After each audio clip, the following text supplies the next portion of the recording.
శ్రీమాత్రే నమః. శ్రీ గురుభ్యో నమః.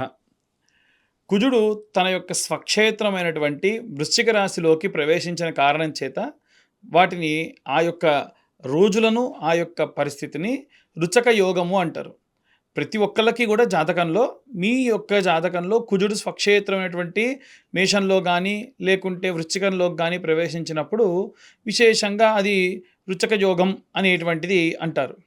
ఇలా చాలా ఉంటాయి. గజకేసరి యోగం, పరివర్తన యోగం, శశమహాయోగం, శశిమహాయోగం, సౌమ్య యోగం, ఇలా చాలా రకాలైనటువంటి యోగములు ఉంటాయి. అయితే ఈ రుచక యోగం ఉన్న సమయం నందు సాధారణంగా బయట అందరూ కూడా ఏం చెప్తున్నారంటే, ఈ జాతకం వారికి అద్భుతంగా ఉంటుంది, ఇక వీరికి ఎదురే లేదు, వీరు పట్టిందల్లా బంగారం, ఇక వీరు వెనక్కి తిరిగి చూసుకునే పని లేదు, ఇలా ఎన్నో రకాలైనటువంటి చెబుతూ ఉంటారు. ఖచ్చితంగా యోగం యోగమే, కానీ ఎటువంటి యోగం ఉన్నా మనకు ఏ కష్టము లేకుండా ఉండడం మాత్రం ఉండదు. ఇంకా ఈ రుచక యోగాలు, గజకేసరి యోగాలు వచ్చినప్పుడు కష్టం ఎక్కువ అవుతుంది. ఎందుకంటే కష్టే ఫలి. మనకి కుజుడు ఆ సుబ్రహ్మణ్యేశ్వర స్వామి ఇంకా ఎక్కువ కష్టపెడతాడు. ఆ కష్టపెట్టిన తర్వాతకు సుఖాన్ని ఇస్తాడు. సో అంటే బాగా కష్టపడ్డా కానీ ప్రతిఫలం లేనటువంటి పరిస్థితుల నుండి కష్టపడ్డ దానికి తగిన ప్రతిఫలానికి మించిన ప్రతిఫలం ఇవ్వడం మంచిదే కదా, దాన్ని యోగం అంటారు. అలాంటి యొక్క రుచక యోగంలో ద్వాదశ రాశుల వారికి కూడా ఎలా ఉండబోతుంది అనేటువంటి విషయాన్ని ఇప్పుడు మనం తెలుసుకుందాం. తదుపరి మీనరాశి. మీనరాశి వారికి సంబంధించి ఈ యొక్క రుచక యోగం అనేటువంటిది లాభిస్తుందా లేదా అనేటువంటి విషయాన్ని తెలుసుకుందాం. రుచక యోగం అనేటువంటిది మీనరాశి వారికి చూసుకున్నట్టయితే 9వ స్థానంలో సంచరిస్తూ ఉన్నాడు కుజుడు, అలాగే బుధుడు. కాబట్టి 9th హౌస్ దూర ప్రాంతాలు ప్రయాణం చేయడం కానీ, డివోషనల్ పరమైనటువంటి ఖర్చులు కానీ, ఏదైనా దేవాలయానికి విరాళాలు ఇవ్వడం కానీ, దైవికమైన కార్యక్రమాల్లో పాల్గొనడం కానీ జరుగుతుంది. ఇది అద్భుతంగా ఉందని చెప్పొచ్చు. 8వ ఇంట సూర్యుడు అలాగే శుక్రగ్రహ సంచారం చేయడం వలన పరివర్తన, మీరు ఎటంటే అటు మోల్డ్ అయ్యేటువంటి అవకాశం ఉంటుంది. ముఖ్యంగా ఇంట్లో ఉన్నటువంటి మీ యొక్క భార్య భర్తల మధ్యలో ఉన్నటువంటి అన్యోన్యంగా దాంపత్యం ఉండేటువంటి అవకాశం ఉంటుంది. ఇప్పటి వరకు ఉన్న ఇబ్బందులన్నీ కూడా తీరి కాస్త ప్రశాంతమైనటువంటి వాతావరణంలోకి మీరు ఇప్పుడు వెళ్తున్నారని మనం పరిగణలోకి తీసుకోవచ్చు. అయితే ఇక మనం ముఖ్యంగా చూసుకోవాల్సింది ఏంటంటే, శని చండాల యోగం లగ్నంలో ఉంది కాబట్టి ఈ యొక్క రుచక యోగం అనేటువంటిది లాభించదా అని అంటే ఖచ్చితంగా లాభిస్తుంది, అదేం లేదు. ఎందుకంటే శని రిట్రేట్ అయి ఉన్నాడు. శని చండాల యోగం ఉన్నప్పటికీ గురువు యొక్క స్వక్షేత్రంలో పర్లేదు బాగానే ఉంటాడు. కానీ 12వ ఇంట రాహుగ్రహ సంచారం మాత్రం ఏదైనా మీకున్నటువంటి అలవాట్లకు, వ్యసనములకు డబ్బు ఖర్చు పెట్టేటువంటి అవకాశం ఉంది. గతం కంటే మెరుగైనటువంటి జీవితంలా కనిపిస్తూ ఉంటుంది. గతం కంటే డబ్బులు కూడా ఎక్కువగా మీరు సంపాదించే అవకాశం ఉంది. ఎవరినైనా సరే మీకు ఒక వ్యక్తి నుండి కాస్త అధిక మొత్తంలో ధనం వచ్చే అవకాశం కనిపిస్తూ ఉంది.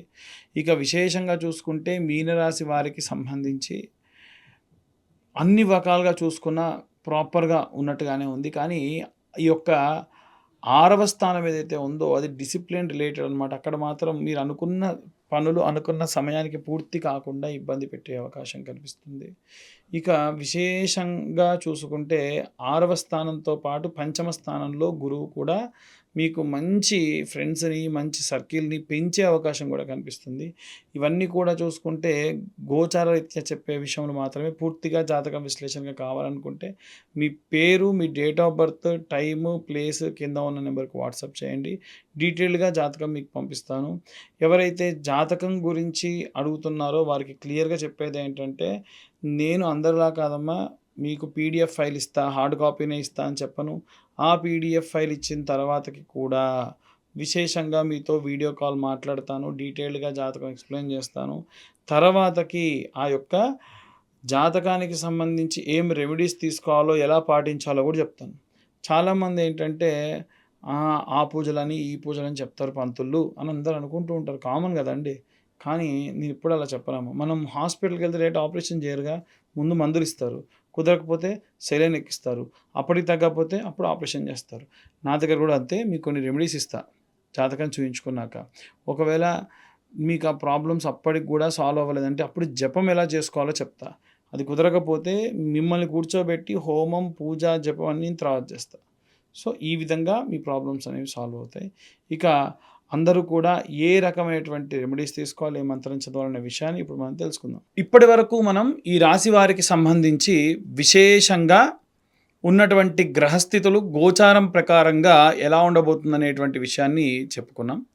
వీరిప్పుడు చదవవలసినటువంటి మంత్రం ఏమిటి? రుచక యోగము అనగానే కుజుడు తన స్వక్షేత్రంలో సంచరిస్తున్న కారణం చేత విశేషంగా సుబ్రహ్మణ్యేశ్వర స్వామికి సంబంధించి ఆరాధన, అలాగే కుజగ్రహానికి సంబంధించిన జపము వీరికి విశేషమైనటువంటి శక్తినిస్తుంది.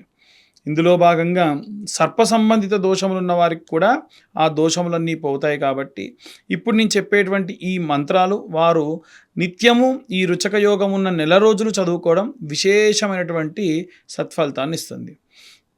అందులో భాగంగా నవనాగుల యొక్క మంత్రం ఉంటుందండి. అనంతం వాసుకిం శేషం పద్మనాభంచ కంబలం శంఖపాలం ధృతారాష్ట్రం తక్షకం కాళీయం తథా. ఈ నవనాగులు కూడా చూసుకుంటే మనకు శివుడి యొక్క మెడలో ఉన్నటువంటి వాసుకి దగ్గర నుంచి మొదలు పెడితే విష్ణుమూర్తి కింద ఉన్నటువంటి పద్మనాభుడి వరకు కూడా పూర్తిగా 9 సర్పముల యొక్క నామములు నిత్యం 11 సార్లు పఠించిన మేరగా వారికి ఉన్నటువంటి సర్పదోషం అనేటువంటిది పోతుంది. అలాగే కుజ అరిష్టేతు సుసంప్రాప్తే కుజ పూజాంచ కారయేత్ కుజధ్యానం ప్రవక్ష్యామి రోగ పీడోపశాంతయే. ఈ మంత్రం చదవడం వల్ల కూడా విశేషంగా మీ జాతకంలో ఉన్నటువంటి కుజదోషం అనేటువంటిది పోతుంది.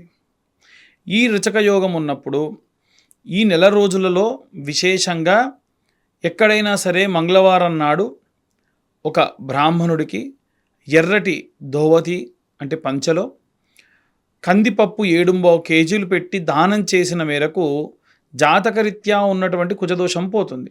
ఇంతకు మించి పెద్ద పెద్ద హోమాలు పూజలు చేయాల్సిన అవసరం ఏమీ లేదు.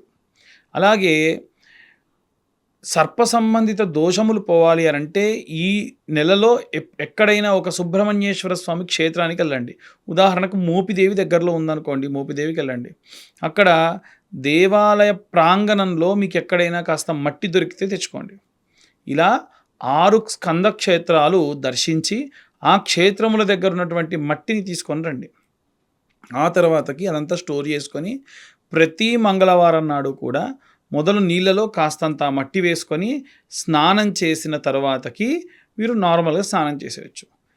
వీటినే మృత్తిక శౌచ నివారణము అంటారు. శరీరానికి ఉన్నటువంటి సర్ప శౌచం ఏదైనా ఉంటే ఈ మృత్తికం అంటే మట్టి ద్వారా ఆ యొక్క దోషం అనేటువంటిది పోతుంది. కాబట్టి విశేషంగా ఈ యొక్క మృత్తికా స్నానము వీరికి దోషములు సర్పదోషములన్నీ కూడా పోయేట్టుగా చేస్తుంది. అలాగే వీలైనంత వరకు కూడా ఇంకా ఎవరికైనా సరే విపరీతంగా సర్ప సంబంధిత దోషములుంటే ఈ రుచక యోగమున్న కార్తీక మాసంలో నాగ ప్రతిష్టలు చేయించడం వల్ల కూడా విశేషమైనటువంటి శక్తి కలుగుతుంది. కాబట్టి ఇప్పటి వరకు నేను చెప్పిన ఇవన్నీ కూడా చేయడం విశేష సత్ఫలితాన్ని ఇస్తుంది. సుబ్రహ్మణ్యేశ్వర స్వామి అష్టకం ఉంటుందండి. సుబ్రహ్మణ్యాష్టకం కానివ్వండి, లేదా సుబ్రహ్మణ్యేశ్వర స్వామి యొక్క శ్లోకం కూడా ఉంటుంది. ధరణీగర్భ సంభూతం విద్యుత్కాంతిం మహాజ్యోతిం కుమారం శక్తిహస్తం తం మంగళం ప్రణమామ్యహం. ఈ విధంగా ఆ యొక్క మంత్రం చదివిన విశేషంగా జాతక సంబంధిత దోషములు, కుజదోషములు, సర్పదోషములు పోతాయి. ఇక చాలామంది ఏంటంటే పేరు ఒక్కటే చెప్పేసి నా జాతకం చెప్పండి అని అడుగుతూ ఉంటారు. ఎప్పుడైనా జాతకం కావాలి అని అంటే మీ పేరు, మీ date of birth, time, place కింద ఉన్న నెంబర్కి వాట్సాప్ చేయండి. డీటెయిల్డ్గా జాతకం మీకు అందించడం జరుగుతుంది. అయితే ఈ జాతకం నేను ఖచ్చితంగా 60-70 పేజీల్లో మీకు అందించడం జరుగుతుంది. డీటెయిల్డ్గా జాతకం గురించి 15 నుంచి 20 నిమిషాల వరకు మాట్లాడడం కూడా జరుగుతుంది. సర్వే జనా సుఖినో భవంతు. స్వస్తి.